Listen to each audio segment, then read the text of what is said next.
네, 사실은 제가 이제 농업대학까지 졸업하고 와서 청년으로서 새로운 작목들을 시도를 해봤습니다.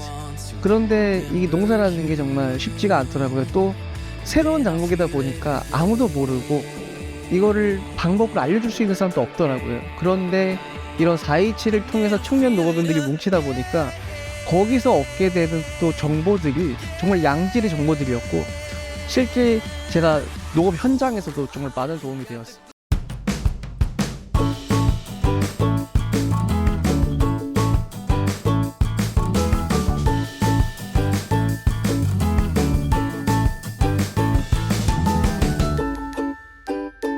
강원도 4H 특강 강사로 초대된 아그로비즈의 박상진이라고 합니다. 이렇게 큰 행사에 초대가 돼서 저는 내가 출세했나 생각을 했는데 저를 아시는 분이 별로 없는 거 봐서는 그건 아닌 것 같습니다. 앞에서 워낙에 인사 말씀을 많이 하셔서 저 따로 인사를 드리지 않고, 게다가 교육 시간이 준비된 시간이 있었는데 좀 많이 줄어서 우선 본론으로 들어가도록 하겠습니다.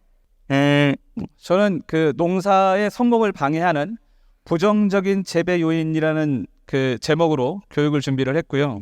본격적인 교육에 앞서서 좀 드릴 말씀이 있어요.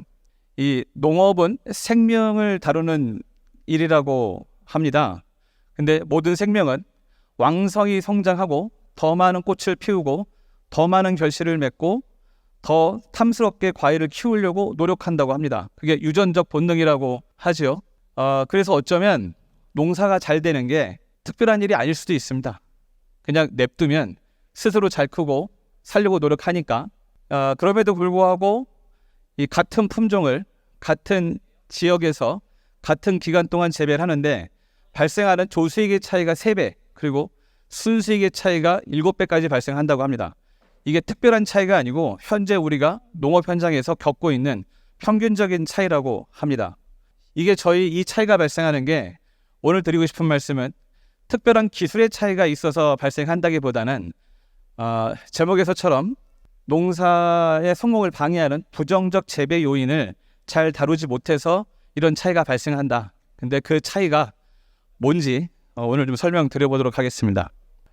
원래는 이제 제가 준비를 한 건, 이 영농교육이 원래 한 품종을 재배하는, 같은 품종을 재배하는 또 같은 지역에서 이 주작물에 대한 얘기를 나누기에 적당하죠. 근데 지금처럼 많은 분들이 모여 계시고 다양한 작물을 재배하는지라 작물을 특정하기가 쉽지 않았습니다. 그래서 원래 준비하기로는 이제 대표적인 그 연속 작가 작물인 고추, 그리고 시설하우스, 그리고 최근 들어서 강원특별자치도 사과를 재배하기에 지구온난화 때문에 그 적지로 많이 각광받고 있는 사과 재배에 대한 말씀을 준비를 했는데 시간이 좀 제가 할당된 시간이 좀 줄었어요. 그래서 사과까지 힘들고 최대한 빨리 진행을 해서 이 고추랑 시설하우스에 대한 설명을 좀 드려볼까 합니다. 이거는 어떻게 재배를 해야 고추를 많이 따거나 시설하우스에서 어떻게 농사를 잘 짓는다는 게 아니고, 설명처럼 왜 수확량이 제한되고 왜 3배 덜 수확하고 7배 덜 버는 농사가 되는지에 대한 설명을 드려볼 계획입니다. 여기 계신 분 중에서 고추를 재배하지 않거나 시설하우스 작물을 하지 않아도 상관은 없어요. 왜 그러냐면 환경적으로 왜 이런 문제가 발생하는지를 설명을 돕기 위해서 작물을 예를 든 것이니까 들어보시면 이해하실 수 있을 것 같습니다. 고추 농사의 성공을 방해하는 부정적 재배 요인이 이제 첫 번째 챕터의 제목인데요. 우선 어떻게 하면 고추 농사가 성공되는지를 좀 따져보겠습니다. 첫 번째, 쉼없이 왕성한 성장을 하면 된다. 두 번째, 더 많이 꽃이 피어서 더 많이 달리면 된다. 세 번째, 그리고 더 크고 탐스럽게 고추를 키우면 된다. 그렇죠. 이걸 모르시는 분이 안 계시겠죠. 이 성공의 조건을 모두와 가장 밀접한 작물의 성장의 조건이 있거든요. 그게 뭘까요? 초세입니다. 초세. 작물의 초세. 정확히는 결실이 방해받지 않는 선에서 왕성한 초세가 유지가 되면 고추는 3배 더 수확하고 7배 더 많이 딸 수 있다고 합니다. 왕성한 초세를 유지하기 위한 조건 2가지가 있죠. 첫 번째, 비옥한 토양 또는 지력이 좋은 토양. 어느 게 맞을까요? 그 비옥한 토양이 맞을까요? 지력이 좋은 토양이 맞을까요? 질문이 이상한가요? 비옥한 토양이 지력이 좋은 거 아닌가요? 어떻게 생각하시나요? 지력이 뭐죠? 땅심. 맞죠? 우리나라 대부분의 농가들이 비옥한 토양을 지력이 좋은 토양으로 인식을 합니다. 근데 이렇게 생각하시면 제가 오늘 교육하려고 했던 농사를 방해하는 부정적 재배 요인을 해결할 수가 없어요. 그래서 지력이랑 비옥한 토양을 다르게 인식을 하셔야 됩니다. 그러면 지력이 뭐냐면 쉽게 얘기해서 사람을 치면 건강입니다. 건강은 건강할수록 좋은 거죠. 100만큼 건강하보다 500만큼 건강하게 더 좋은 거죠. 근데 비옥한 토양은 그렇지 않습니다. 비옥한 토양은 밥을 많이 먹는 것 같아요. 건강한 사람이 밥을 많이 먹긴 합니다. 허약한 사람보단. 하지만 밥을 많이 먹었다고 건강한가? 아니죠. 예, 뭐 이렇게 살도 찌고 고혈압에 성인병이 생기고 하는 이유가 많이 먹어서 그런 거 아닙니까? 지금 말씀드리고 싶은 부분은 뭐냐면 우리 농가들이 지력이랑 비옥한 토양을 동일시하면서 발생하는 문제가 첫 번째 문제입니다. 그러면 지력이 뭘까요? 아까 땅신 말씀하셨는데 지력은 아까 건강이라고 말씀드렸죠. 우리가 병원에 가게 되면은 뭐 MRI도 찍고 뭐 혈당도 측정을 하고 뭐 내시경도 하고 하면서 건강의 정도를 우리가 측정하듯이 지력을 단 한 가지로 규정하기 좀 애매한 부분이 있긴 한데 오늘만큼은 지력을 양이온 치환 능력으로 이해하시면 됩니다. 지력이 양이온 치환 능력이다. 오늘 이것만 이해하고 가셔도 농사의 격이 틀려집니다. 왜 양이온 치환 능력이냐면 모든 토양의 입자가 음이온이기 때문에 그렇답니다. 우리가 주는 대부분의 비료가 양이온이에요. 그 비료를 토양에 주면 양이온인 비료를 음이온인 토양이 잡고 있다가 또는 보유하고 있다가 치환하고 있다가 식물한테 공급할 능력이 땅한테 있었습니다. 토양의 경장 능력을 뜻하는 거죠. 그래서 저는 지력을 음이온으로 만든 그릇, 지력은 그릇이다 라고 말씀드립니다. 그러니까 얼마큼 많이 들어있느냐가 비옥도를 얘기한다면 그릇은 얼마큼 큰 그릇이 있느냐가 기준이 되겠죠. 그래서 지력은 크면 클수록, 그릇은 크면 클수록 유리합니다. 농사짓기에. 근데 이 오해가 지력과 비옥도를 동일시하게 되면 어떤 문제가 있냐면 지력 때문에 발생하는 문제가 있기는 해요. 어떤 부분이 문제가 발생하냐면 아까 이제 비료를 주게 되면은 그릇에 담아 있다가 식물이 필요할 때 공급할 능력이 있다고 말씀을 드렸죠. 지력 때문에 우리가 비료를 주는데 부족하게 주면 티가 나요. 여기 계신 분들 농사 지시면서 비료빨이 좀 딸려, 비료가 부족해 보이라는 걸 모르시는 분이 계신가요? 키우는 작물 중에서. 비료는 물과 같습니다. 그래서 부족하면 티가 나요. 근데 많이 줬습니다. 10kg가 필요한데 20kg를 주거나 100kg가 필요한데 150kg 줬습니다. 어떻게 될까요? 잘 큽니다. 결과적으로 농사를 잘 짓게 됩니다. 왜? 쓰고 기본적으로 시비됐던 비료는 그릇에 담고 있다가 필요한 만큼 식물이 이용하게 되어 있기 때문에 그렇죠. 지력의 역할이 그거였으니까. 사실은 10kg가 필요했는데 20kg 준 거지 않습니까?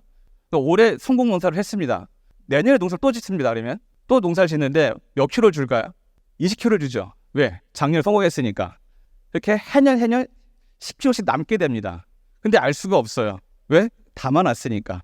근데 그릇도 한계가 있어요. 무한정 큰 그릇이 아니기 때문에 차고 넘치기 시작을 합니다. 넘친 비료는 지력에 담겨 있다가 잘못된 시비에도 성공 농사를 졌기 때문에 잘못된 시비를 하였으나 그 성공을 학습해서 확신을 갖게 됩니다. 해마다 더 줄 수밖에 없어요. 그래서 결국 그릇은 차고 넘치는데 이거를 염류집적이라고 합니다. 많이 들어보셨죠? 예, 염류집적. 이 염류집적을 토양의 과영양화라고 얘기를 하고 염류장애의 원인이 되고 토양 속에 산소가 부족한 현기 상태를 만들어서 연작장애를 시작하게 한다고 합니다. 염류장애 다들 알고 계실 것 같긴 한데 설명을 드려보겠습니다. 이 식물이 양수분을 흡수하는 원리가 삼투압이래요. 삼투압이라는 게 뭐냐면 그릇이 보이시죠? 왼쪽에 그릇. 이 그릇 안에 물을 담아놓은 상태에서 식물의 세포막과 같은 방투막지로 가운데를 갈라놓습니다.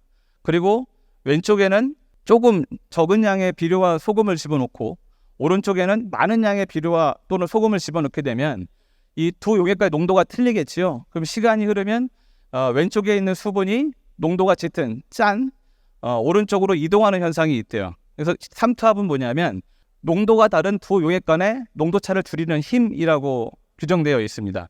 식물의 뿌리가 양수분을 흡수하는 원리는 기본적으로 식물의 뿌리보다 토양 용액의 농도가 더 묽어야 돼요. 근데 우리가 농사를 잘 짓기 위해서 토양의 비옥도를 지력으로 이해하게 되면은 비료를 농사 잘 되라고 많이 주게 되지 않습니까? 그래서 염류집적이 되면 토양이 짜질 수 있습니다. 그래서 염류장애를 농도장애나 절임현상으로 얘기를 합니다. 그래서 비료를 무조건 많이 주면 안 된다. 네, 알고 계실 것 같고요. 아까 제가 이제 지력에 대한 설명을 드리면서 토양의 입자가 음이온이라고 설명을 드렸어요. 굉장히 중요한 개념인데 보시는 것처럼 흑해라고 써 있고 가로치고 마이너스라고 돼 있죠. 설명드린 것처럼 모든 토양은 음이온입니다. 같은 음이온끼리는 밀어내는 반발력이 형성이 된대요. 토양 속에 이 반발력 때문에 형성되는 공극이 있는데 이게 굉장히 중요한 역할을 합니다. 토양의 산소 호흡기가 토양의 공극이라고 설명을 드리는데 연구에 의하면 토양 속 70cm까지 이 공극에 의해서 산소가 들어와서 호기성 환경을 형성시켜 준다고 합니다. 그러면 우리 토양 생태계 주체가 미생물, 벌레, 뭐 식물의 뿌리 이런 애들이 토양의 생태계 주체거든요. 얘들 어디 사냐? 공극에 산다고 합니다. 이 공극이 유지가 되는 가장 중요한 조건이 토양의 음이온성이라고 하지요. 근데 염류 집적이 됩니다. 염류 집적이라고 하는 건 모든 토양 입자에 양이온인 비료 성분이 들러붙게 되는데 그러면 토양이 갖고 있는 고유의 음이온성을 상실해서 반발력이 없어집니다. 그러면 공극이 없어집니다. 숨을 쉴 수가 없어요. 토양 속에 산소가 공급되지 않는 문제가 되고 혐기 환경이 됩니다. 토양 속이 혐기 상태가 되게 되면 혐기성 미생물이 만들어내는 게 메탄가스나 황화수소가스, 뭐 암모니아 가스 이런 게 많이 발생을 해요. 호기 상태에서도 일부 발생하더라도 공극이 충분하게 되면은 땅 밖으로 잘 빠져나갔거든요. 근데 공극이 막혀 있으면 숨을 쉴 수가 없습니다. 그래서 토양이 염류 집적에 의해서 물리성이 딱딱해지고 공극이 없어진 상태에서 생물학적인 문제까지 발생하는 게 염류 장애의 과정이라고 합니다. 토양 속이 혐기 상태가 되는 게 가장 중요한 문제로 인식하시면 될 것 같습니다. 아까 이제 고추 재배로 다시 돌아와서 이 고추는 처음에 나와서 줄기에서 방아대를 져가지고 방아대 질 때마다 하나의 고추가 달리죠. 그 다음에 두 가지의 가지로 분열을 하고 그 다음 네 가지로 분열을 하면서 방아다리마다 하나씩 고추를 달게 되어 있습니다. 보통 5월달에 심어서 6월달, 7월달이 되게 되면 6마디, 7마디, 8마디까지 가고 뭐 7월 중에 한번 첫물을 수확하시는 분도 계시긴 한데 산술적으로는 10마디가 분열이 되게 되면 한 번에 1000개가 넘는 꽃이 피게 되어 있다고 합니다. 물론 그런 밭은 없죠. 수확을 하면서 물론 3-4번 수확하시는 분도 계시고 많이 수확하시는 분은 9번, 10번까지 수확하시는 분도 계시다고 들었는데 사실은 대부분 첫물과 두물의 수확량이 제일 많아요. 후반기로 갈수록 고추를 더 많이 따지 못하는 이유가 뭘까요? 왜냐하면 이상하지 않습니까? 마디가 올라갈수록 한 번에 피는 꽃이 훨씬 더 많은데 뒤로 갈수록 수확량이 다소 준다고 합니다. 저는 그거를 왕성한 초세가 유지가 되지 않아서 그렇다. 그 이유가 뭐냐면 뿌리 초세의 차이라고 늘 말씀을 드려요. 뿌리가 넓고 깊게 내려야 되는데 덜 내린 거죠. 그러면 뿌리는 왜 덜 내렸을까요? 1번 비싼 밝은재를 넣지 않아서, 2번 더 비싼 밝은재를 넣지 않아서, 3번 뿌리를 방해해서. 제가 드리고 싶은 말씀은 맨 처음 드릴 말씀인데 생명이기 때문에 더 왕성히 생육하고 더 많은 꽃을 피워서 더 큰 과일을 수확하려고 하는 유전적 본능이 있어요. 그래서 더 넓고 깊은 뿌리를 내리려고 하는데 뿌리의 내림을 방해하는 요소가 있습니다. 그게 토양 속이 혐기 상태가 돼서 산소가 없는 곳으로는 뿌리를 내릴 수가 없어요. 식물의 뿌리는 산소호흡을 해야 되기 때문에 그렇습니다. 그것이 아까 공극의 악화 때문에 발생하는 문제죠. 그래서 그 공극의 악화가 염류 집적 때문에 발생한다고 말씀을 드렸습니다. 토양 속이 혐기 상태가 되는 원인이 첫 번째가 염류 집적이고 두 번째가 만성 과습인 거죠. 염류 집적이 쓰이고 남은 비료 성분이 해년 쌓이는 현상. 아까 왜 쌓이는지 설명드렸죠. 화학비료 탓일까요? 화학비료 탓이 아니라고 드리는 말씀은 아닙니다. 근데 저는 이 염류 집적에 대한 설명을 드릴 때 항상 예를 드는 게 우리나라에선 미원 때문에 암에 걸리는 사람이 없다. 보셨나요? 미원 때문에 암에 걸리신 분? 미원이 해롭지 않아서 저는 이렇게 생각을 해요. 미원이 건강에 좋지 않아라는 인식이 있기 때문이라고 생각을 합니다. 왜 이걸 예를 드냐면 국가별 화학비료 연간 사용량을 조사를 해봤더니 일본이 3,000평당 361kg, 뉴질랜드는 약간 조박농협이에요. 뉴질랜드는 좀 적게 씁니다. 309kg, 네덜란드는 우리처럼 이제 집약농협을 하는 곳인데 386kg의 비료를 사용한다고 합니다. 화학비료량입니다. 근데 대한민국은 261kg밖에 쓰지 않습니다. 조박농협을 하는 뉴질랜드보다 적고요. 네덜란드는 67%밖에 사용하고 있지 않습니다. 왜죠? 화학비료를 많이 쓰면 안 돼 라는 걸 잘 알고 계시기 때문에 그렇습니다. 틀린 말씀은 아닙니다. 분명히 맞는 말씀이에요. 그럼에도 불구하고 저 국가 중에서 염류 집적도가 제일 심한 나라가 대한민국입니다. 왜 그렇죠? 이게 문절옥답이란 말이 있었죠. 이게 우리가 70년대부터 그 비료 산업이 발전했기 때문에 그 당시에 유일한 비료가 퇴비밖에 없었어요. 근데 왜 문절옥답이냐면 왜 축산 분뇨라든가 변소에 있는 그 인분을 저 멀리 있는 밭에까지 뿌리기가 쉽지 않았겠죠. 그래서 문 앞에 있는 곳에다가 주로 처리하다 보니까 비옥해졌다고 하더라고요. 소출이 너무 많고 농사가 훨씬 잘 되는. 그 당시에 유일한 비료가 퇴비밖에 없었습니다. 근데 지금은 많죠. 지금은 굉장히 토양을 비옥하게 할 수단이 너무 많습니다. 비옥한 토양이 지력이 좋아라고 생각하시면서도 화학 비료를 많이 줘야 돼라고 생각하시는 분 없지 않습니까? 화학 비료 쓰면 안 되니까. 그 대신 뭘 줘야 돼? 유기질 비료 줘야 돼 라고 보통 그렇게 각인되어 있습니다. 식물은 다들 아시겠지만 유기물을 먹지 않습니다. 식물에 필요한 무경향소가 16가지라고 모르시는 분이 계신가요? 질소, 인산가리, 철망과 나연구리, 유황, 마그네슘, 칼슘. 유기물이 식물이 직접 먹지 않습니다. 식물은 자연계에서 유일한 독보적인 생산자예요. 뭘 생산하냐? 유기물을 만듭니다. 광합성을 해서. 자연계에서. 일체 소비자가 있죠. 초식동물, 염소, 토끼, 말 이런 애들이 일체 소비자. 뭘 소비합니까? 유기물을 소비하지. 2차 소비자가 있습니다. 육식동물이 있고 3차 소비자 있고 생산자든 소비자든 살다가 죽게 됩니다. 그럼 토양 속에는 소비자가 아니고 분해자가 있죠. 뭘 분해하냐면 유기물을 분해합니다. 근데 왜 유기물을 분해하는데 소비자라고 안 그러냐면 얘네는 유기물을 분해해서 무기물을 만들어서 식물에 공급하기 때문에 그렇습니다. 순환되고 있는 거죠. 그래서 집약적 현단농업에서는 퇴비나 유기물의 역할이 토양 미생물과 벌레들의 먹이이자 지배 역할로 충분합니다. 이것만 지키시게 되면 염리십적이 될 위험성이 없겠죠. 이거는 농업과학기술원에 있는 자료인데 우분에도 비료 성분이 들어있다는 연구 결과예요. 그래서 우분은 1톤에는 화학 비료가 3포 들어있고 개분은 10포 정도 들어있으니까 너무 많이 쓰면 안 된다. 퇴비도 비료다. 이 부분 설명드리려고 가져왔고요. 이건 또 그 기사인데 밭에 뿌려주는 퇴비 업체들 있지 않습니까? 이게 언제부터 생겼냐면 2013년도부터 생겼다고 해요. 2012년도 12월 달까지는 대한민국에서 폐기물의 해양 투기가 가능했다고 합니다. 폐기물을 1톤에 8만 원인가 8만 5천 원씩 사다가 배에 실어서 공해상에 갖다 버리고 오는 일을 하는 업체가 있었대요. 그게 2013년도 1월 달부터 불법으로 돼서 우리가 이제 버리고 있지 못하거든요. 그 이후에 생겼어요. 1톤을 주문하면 5톤 정도를 뿌리고 가는 업체들이 있지요. 이 퇴비 산업이 기형적으로 발전하면서 발생한 문제이거든요. 퇴비를 팔아서 얻는 이익보다 폐기물을 받아서 얻는 이익이 훨씬 더 크기 때문에 그렇다고 합니다.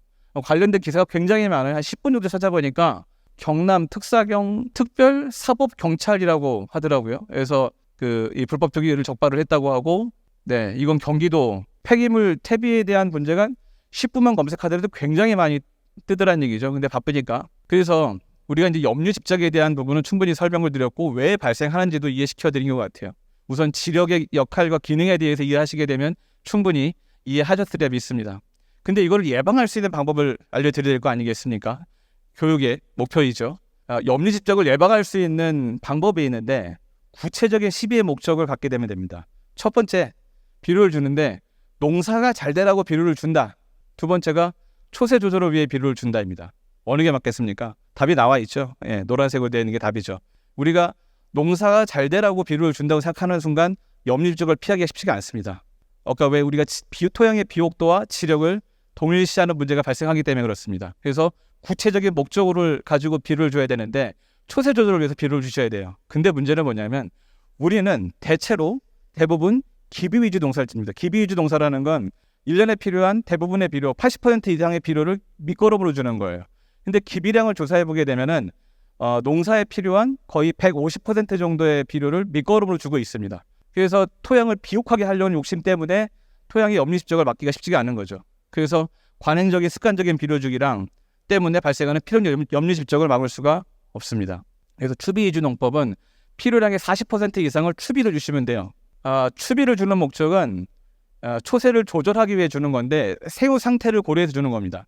다들 작물을 키우면서 초세를 보실 줄 아시죠? 고추 같은 경우에 신초의 잎사귀가 작아지거나 엽폭이 작아지거나 엽색이 옅어지거나 하는 또 가지와 줄기가 옅어지거나 꽃 피는 위치에 차이가 있습니다. 꽃이 갑자기 많이 피거나 꽃이 개화절이가 빨라진다 하게 되면은 비료가 부족한 증상일 수 있습니다. 이따 이제 사과 교육에 있어요. 이 내용이 초세를 이해하는 방법에 대한 내용인데 이걸 오늘 말씀을 못 드립니다. 시간이 잘려가지고. 근데 어쨌거나 우리가 초세를 보고 비료를 주는 게 맞다. 초세를 유지하거나 돋구기 위해서 그렇게 하게 되면 염류 집적을 막고 토양의 혐기화를 막을 수 있다. 근데 이제 추비 전용 비료의 조건이 있어요. 우선 빨리 녹아야 됩니다. 그리고 다 100% 수용성으로 보증이 되어 있어야 돼요. 왜 그럴까요? 추비는 땅 위에 주죠. 안 녹으면 뿌리가 먹을 재간이 없습니다. 추비 전용 비료가 필요한데 여지껏 우리나라에 그런 비료가 없었어요. 몇 년 전까지만 하더라도. 그리고 세 번째가 다량 요소와 차량 요소와 미량 요소가 다 들어 있어야 됩니다. 그런 비료가 혹시 있나요, 우리나라에? 알갱이로 되어 있으면서 땅 위에 줄 수 있는 물에 녹는 비료가 몇 개 있긴 합니다. 치오다 같은 비료 들어보셨죠? 근데 치오다에는 미량 요소가 보증이 안 돼 있죠. 완전 비료가라고 할 수가 없습니다. 국내에 그래서 저희가 개발을 했습니다. 저희 회사가 아그로비즈고요. 농업솔루션 기업이라고 100% 수용성 입상 비료를 개발을 했습니다. 입상 형태가 좀 다른 제품과 좀 특이한 부분이 있는데 특허를 등록을 된 비료고요. 토양에 뿌리기만 하면 금방 녹아서 토양 속으로 침투 확산이 되는 비료고, 이 비료는 아까 설명드린 대로 공기와 만나면 쉽게 산화돼서 휘발되는 문제를 가지고 있습니다. 그 표층에 시비된 비료가 안 녹으면 뿌리가 먹을 재간이 없죠. 그래서 저희 아그로비즈가 개발했습니다. 바로 녹아서 토양과 뿌리로 이동하는 특허 비료 제로맥스입니다. 요게도 테스트를 해봤는데 A 비료는 P사의 비료고 B 비료는 성장땡이라는 비료고 저 제로맥스가 저희 비료인데 30분 정도 지나면 다 녹습니다. 사실 30분이 안 걸려요. 물에 집어넣으면. 근데 열흘이 지나도 A사와 B사의 비료는 물에 녹지 않습니다. 추비용 비료를 땅 위에 시비했을 때 안 녹으면 식물이 이용할 수 있는 비료량이 그 유효 성분량이 굉장히 적습니다. 그래서 반드시 물에 녹는 추비를 주셔야 되는데 제로맥스가 좋은 점은 뭐냐면 안 비쌉니다. 예. 물에 잘 녹고 국내에 이런 특허받은 비료가 있다는 사실을 알고 계시면 이 뒷표지에 있는 건 뭐냐면 앞으로 비료를 사실 때 유심히 보실 게 뭐냐면 보통은 앞에 써 있는 비료 성분이랑 뒤에 써 있는 비료 성분을 구분하실 필요가 있어요.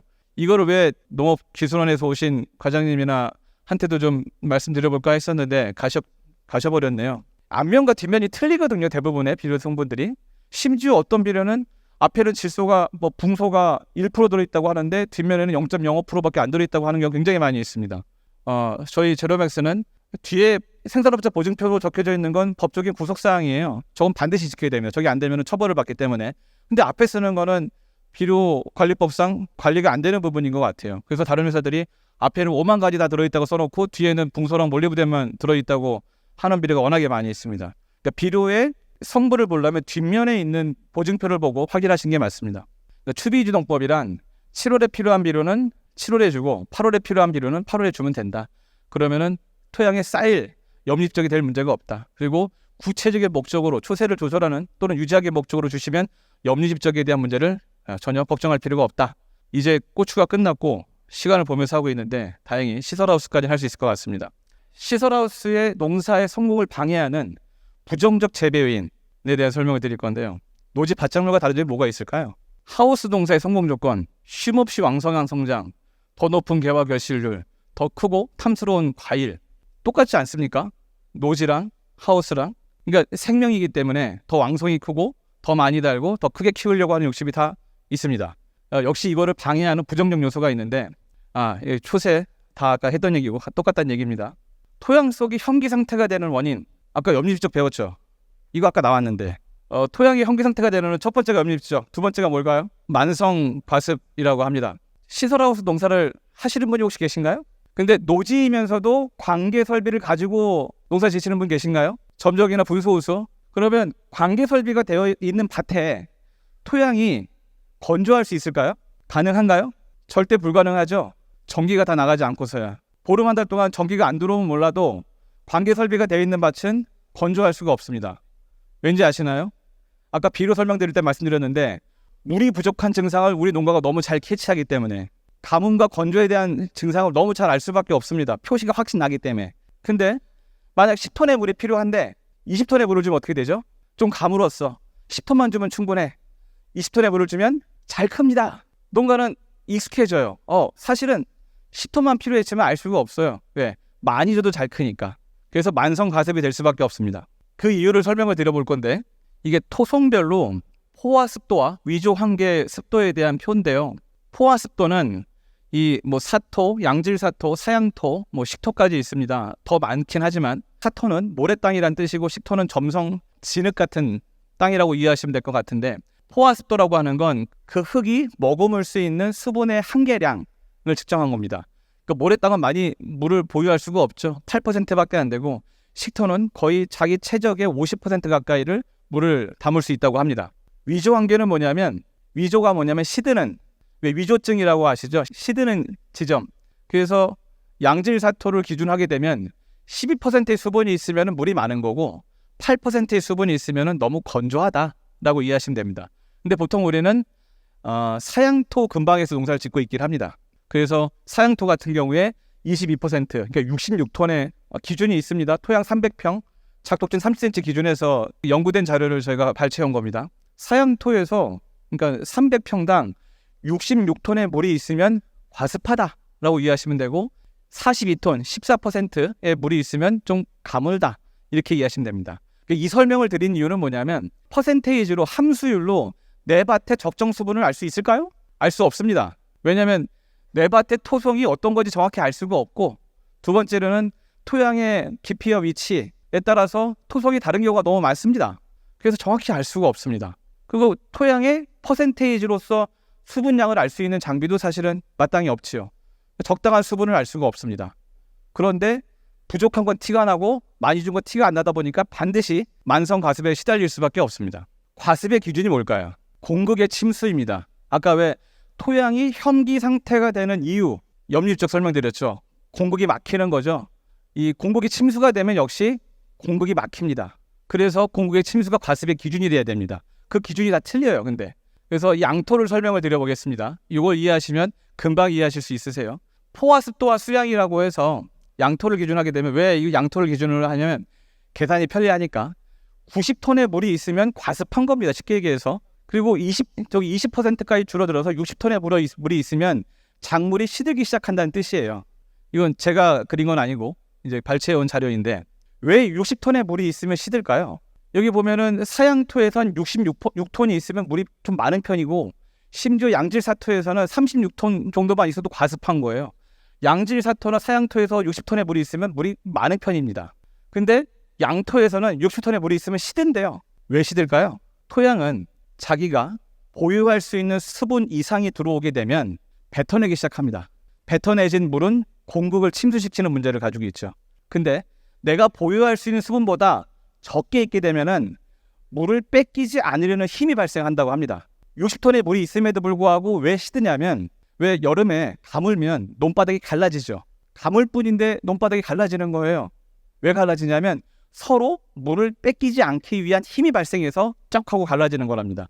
흙은 물을 잡고 있으려는 힘이 있는 겁니다. 그래서 물이 90톤이 있는데 89톤이 되게 되면서부터 조금씩 그 힘이 발생을 해서 물이 부족해지면 부족해질수록 그 힘이 강해지는 거예요. 60톤의 물이 있음에도 불구하고 시드는 이유는 뿌리가 물을 흡수하는 힘보다 흙이 물을 뺏기지 않는 힘이 더 강하기 때문에 시드는 겁니다. 물을 가지고 식물의 뿌리와 흙이 싸움을 하는데 식물이 진 거죠. 우리가 관수관리의 기준은 뭐냐면 첫 번째, 과습하지 않게 해서 공극이 생기게 하기 위한 목적으로 관수관리를 하는 거고 두 번째인데 부족하지 않게 주는 건 자신이 있어요. 누구나. 근데 너무 과습하지 않게 주는 게 어렵습니다. 그래서 개발된 제품이 있어요. 그게 뭐냐면 흙이 물을 잡아당기는 힘을 측정하는 텐시오메타라고 하는 농업용 토양 수분 측정기를 역시 저희 아그로비즈가 개발을 했습니다. 처음 개발한 건 아니고요. 한 50년 전에 개발된 건데 국내에서 저희가 개발을 했다. 처음엔 수입해서 팔았는데 수입해서 팔 때는 거의 30만 원씩 팔았거든요. 수입 단가가 비싸니까. 근데 어디 가서 실험도 못해요. 몇 개만 실험해도 그 수입 원가가 워낙에 비싸다 보니까. 그래서 저희가 국내에 개발해서 보급을 하고 있습니다. 이 작동 원리를 설명을 하게 되면 다들 이해하기가 쉬우신데 실물이 이렇게 생겼고요. 진공 압력 게이지가 있어요. 진공 압력 게이지. 그리고 본체가 있고 다공성 세라믹 팁이 있는데 본체는 파이프입니다. 속이 비어 있어요. 뚜껑이 있고. 중요한 건 밑에 다공성 세라믹 팁이 있는데 왜 다공성이냐면 미세한 구멍이 있는 세라믹이에요. 돌이란 뜻입니다. 그래서 뚜껑을 연 상태에서 물을 채워놓게 되면은 한 10분 정도 지나면 돌이 촉촉하게 젖어요. 물이 배어나온다는 뜻이죠. 하지만 뚜껑을 닫아버리면은 진공이 유지가 되기 때문에 물이 배어나오지 않습니다. 그 상태에서 진공 압력 게이지가 어떤 역할을 하냐면 말 그대로 진공 압력 게이지인데 우리가 왜 카페 같은 데 가서 빨대로 음료수를 빨아먹지 않습니까? 그 정도의 약한 압력으로 빨게 되면 게이지의 눈금이 움직여요. 어떤 원리인지 이해하시겠죠? 이 상태에서 토양에 설치를 했을 때 흙이 물이 부족하게 되면 저 세라믹 팁을 통해서 안에 있는 물을 잡아당기는 힘이 발생합니다. 근데 진공 상태가 되기 때문에 물이 쭉 빠져나가지 않으면서 그 힘의 정도만 게이지로 확인할 수 있는 거예요. 게이지가 이렇게 생겼습니다. 그래서 0에 있으면 뱉어내고 있다는 뜻이에요. 공목이 다 침수됐다. 그럼 그 깊이까지는 뿌리가 못 내려갑니다. 근데 저 눈금이 10까지 오르지 않더라도 한 눈금, 두 눈금만 올라가더라도 포화 습도보다 적은 양의 수분이 있기 때문에 공극이 생겼어 라고 이해하시면 됩니다. 이 상태만 되더라도 식물의 뿌리는 비싼 밝은제를 넣지 않더라도 토양 깊이 충분히 내려갈 수 있습니다. 이건 이제 텐시오메터 또는 토양 수분 측정기라고 하는데, 이게 또 뭐가 좋냐면 우리가 왜 농사를 지면서 오랫동안 농사 짓는 분들이 계시거든요. 근데 지금 여기 청년 농업인이기 때문에 그분들보다 경험이 적지 않습니까? 그런 생각이 좀 들어요. 왜 30년, 40년 지신 분보다 가끔 첫 해 또는 1, 2년 차에 농사 짓는 분들이 훨씬 농사 잘 질 때가 있지 않습니까? 그러니까 왜 30년 동안 농사 짓는 것이 학습되지 않았지? 왜 배우지 못하셨지? 왜 노하우로 남지 않지? 에 대한 고민을 한 적이 있거든요. 근데 저는 이렇게 이해가 되더라고요. 어떤 케이스와 상황에 대한 대처를 해봤을 뿐이지 기준이 없기 때문에. 그러니까 얼마큼 물이 필요했는지 얼마큼 줬어야 되는지가 아니고 뭐 6월 달에 이만큼 줬더니 좋더라라고 하는 경험만 남는 것 같아요. 그래서 이 수분 측정기를 갖고 계시면 농사를 지시게 되면 수분의 변화에 따라서 작물이 크는 게 틀린 걸 알게 됩니다. 어떤 밭에서 보게 되면은 이런 질문을 제일 많이 받아요. 내 밭이 뭐 만평인데 여긴 좀 물이 많고 저긴 좀 가물어. 어디다가 주면 돼? 몇 개를 꼽아야 돼? 그러면 항상 드리는 말씀이 하나만 꼽으시면 돼요. 우선. 그럼 어디다가 꼽아? 제일 가문 데 꼽으시면 돼요 라고 말씀드려요. 제일 가문 데를 적정 수분을 유지하게 되면 좀 진데도 너무 질지 않게 관리가 될 수 있습니다. 그러면 흐르는 게 다르거든요. 가문 곳이 피는 꽃의 위치라든가 달려있는 과일의 형태가 틀려요. 그럼 그 다음에 내가 이렇게 농사 짓다 보니까는 작물을 이해를 하게 돼요. 아, 수분 변화에 따라서 어떻게 작물이 크는구나. 근데 그 다음에 나는 내 밭에 몇 개를 더 꼽아야 해. 왜냐하면 물을 따로 관리해야 되니까라고 학습이 되는 거예요. 그래서 경험이 학습이 되고 노하우로 남게 하는 그런 자재로 토양 수분치를 사용하시게 되면 굉장히 큰 도움이 되는 것 같습니다. 이 과습을 벗어나면 토양 보기경이 활성화되고요. 또 보시는 것처럼 이 흙이 물을 뺏기지 않는 힘이 발생해서 공극이 살아나고, 그래서 뿌리의 기능과 작용이 향상이 되고 넓고 깊은 근권이 형성이 됩니다.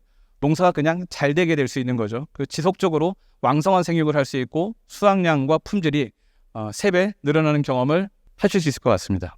근데 문제는 뭐냐면 하우스 토양이나 관계 설비가 있는 밭은 이미 염류적이 상당히 진행이 됐고 이미 만성 가습 상태인 경우가 너무 많습니다. 그런 문제가 발생하지 않았을 때 염류적을 예방하기 위해서 추비주 농사를 짓고 또 수분치를 꼽아놓고 만성 가습을 예방할 수 있지만 이미 너무 오랫동안 현기 상태로 노출되어 있는 토양 환경이 바로 바뀌진 않습니다. 이게 가장 근본적인 문제거든요. 그래서 또 저희가 개발을 했습니다. 지속형 산소 발생제라고 해서 토양 속에서 터지는 산소 발생제를 개발을 했어요.